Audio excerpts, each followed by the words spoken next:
मित्रों नमस्कार, मैं विनय त्रिपाठी आप सबका इस चलचित्र में स्वागत करता हूं, अभिवादन करता हूं। आज का चिंतन जो विपन्नता को रचनात्मक रूप से जी लेते हैं, संपन्नता उनके चरण चूमती है। जो सम्मुख आप एक दृश्य देख रहे हैं, जैसे पिछले चलचित्रों में मैंने दिखाया है, आपको प्राकृतिक दृश्य दिखाया है, आज भी सम्मुख आपके प्राकृतिक दृश्य है और उस दृश्य के साथ ही आज के चिंतन की बात होगी।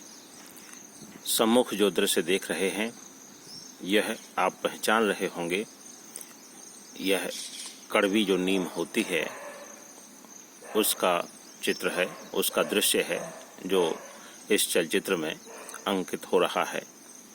इसमें आप निम्बोली फली हुई देख रहे हैं और सघन पत्रावली देख रहे हैं।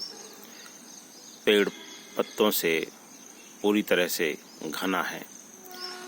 आपने ध्यान दिया होगा कि जब ग्रीष्म ऋतु का आरंभ होता है तब नीम अपने पूरे पत्ते झड़ा देती है और ग्रीष्म जैसे जैसे तीव्र होती है वह अपनी जिजीविषा, अपनी जीवटता प्रकट करती है और उस जीवटता के साथ ही पुनः नव कोपलें लाती है और नव कोपलों के साथ साथ धीरे धीरे पूरा जो वृक्ष होता है वह हरा भरा पल्लवित हो जाता है।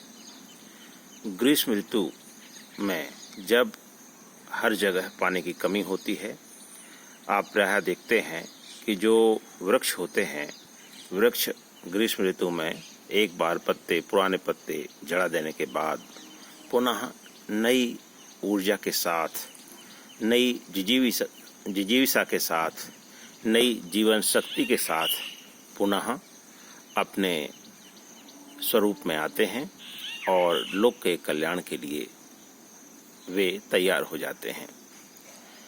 अब जो मैं यहाँ लोक के कल्याण की बात कह रहा हूँ, वह क्यों कह रहा हूँ और इसका तात्पर्य क्या है। लोक के कल्याण से तात्पर्य है मित्रों, जो वृक्ष होते हैं, वृक्ष कभी भी स्वयं अपना सब कुछ नहीं ग्रहण कर लेते।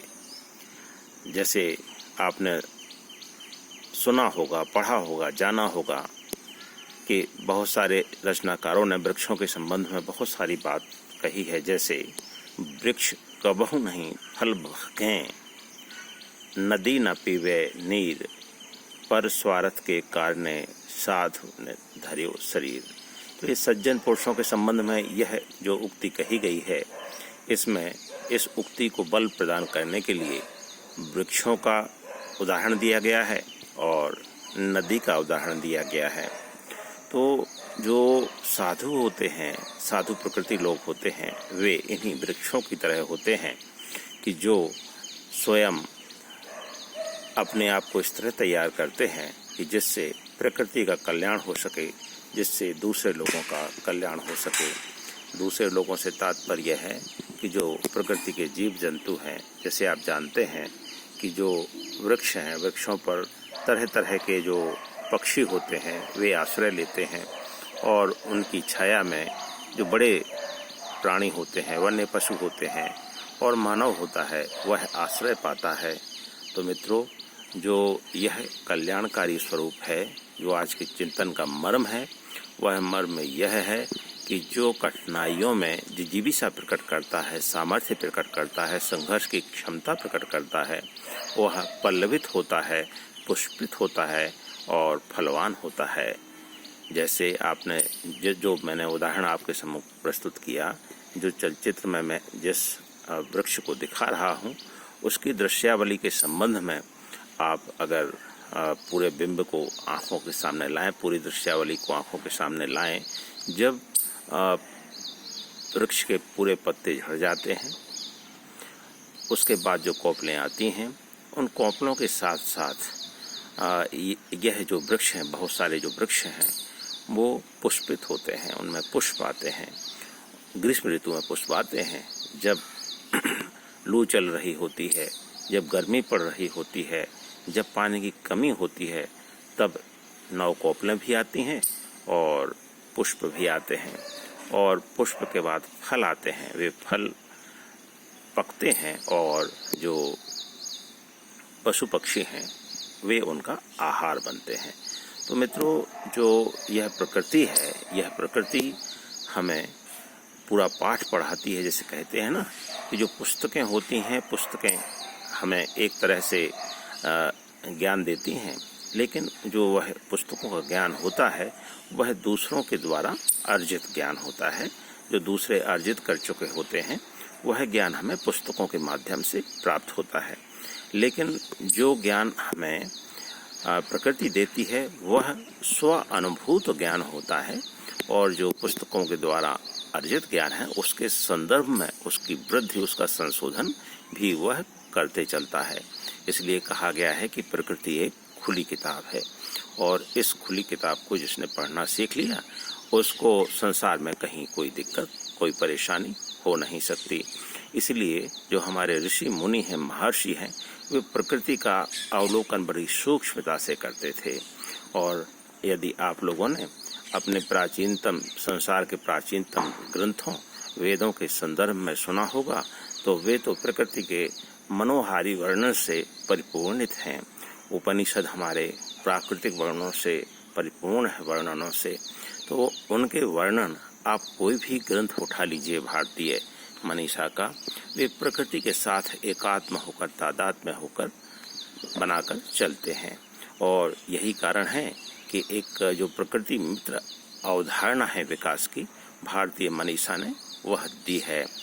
तो मित्रों, यही सनातन प्रवाह, सतत प्रवाह का मूल मंत्र भी है कि जो संकट के समय संघर्ष की क्षमता दिखाता है, जो संघर्ष के समय प्राणवत्ता दिखाता है, वही प्रकृति के साथ मिलकर आगे संसार को रचता और संसार को सुंदर बनाता हुआ चलता है। यदि संघर्ष के समय जीवटता नहीं दिखाई तो जो पल्लव झड़ जाते हैं उसके साथ पेड़ भी सूख जाता है, और सूखा हुआ पेड़ नीचे गिरकर मिट्टी में मिल जाता है। तो मित्रों, कष्टों के समय हार न माने, संकटों के समय हार न माने। जब कमियां हों जीवन में तो उन कमियों का स्वागत करें और एक जीवटता दिखाएं, और उस समय अपनी क्षमताओं को रचनात्मक रूप से प्रदर्शित करें, प्रकट करें। और यदि आप ऐसा कर पाए तो निश्चित मानिए कि प्रकृति में जिस तरह से पर्णपाती वन पत्ते झड़ा देते हैं संकट के समय, और पुनः जीविका प्राप्त कर नव पल्लव ग्रहण करते हैं, पुष्पित होते हैं और फलित होते हैं, उसी तरह आप भी निश्चित ही अपने जीवन में उत्थान को प्राप्त करेंगे, उत्कर्ष को प्राप्त करेंगे। तो जो कठिनाइयां हैं, जो परेशानियां हैं, जो संकट हैं, जो वैपन्य है, जो कमियां हैं, उन कमियों को एक अवसर के रूप में देखिए, और यदि आप ऐसा कर सके तो निश्चित रूप से उत्थान आपकी प्रतीक्षा कर रहा होगा। मित्रों, इसीलिए कहा गया है कि जो मनुष्य है, मनुष्य सीखता है और कभी हार नहीं मानता, और एक बेहतर मनुष्य बनने की दिशा में आप भी इसी तरह अग्रसर हो सकते हैं। सदा सत्य सनातन पथ का अनुसरण करें। भारतीय जो सनातन वाङ्मय है उसका अध्ययन करें, उससे प्रेरणा ग्रहण करें, और प्रकृति के साथ एकात्म होकर के आगे बढ़ें। मित्रों, इस चलचित्र में इतना ही। मैं विनय त्रिपाठी आप सबके सुखी भविष्य के लिए कामना करता हूँ। नमस्कार।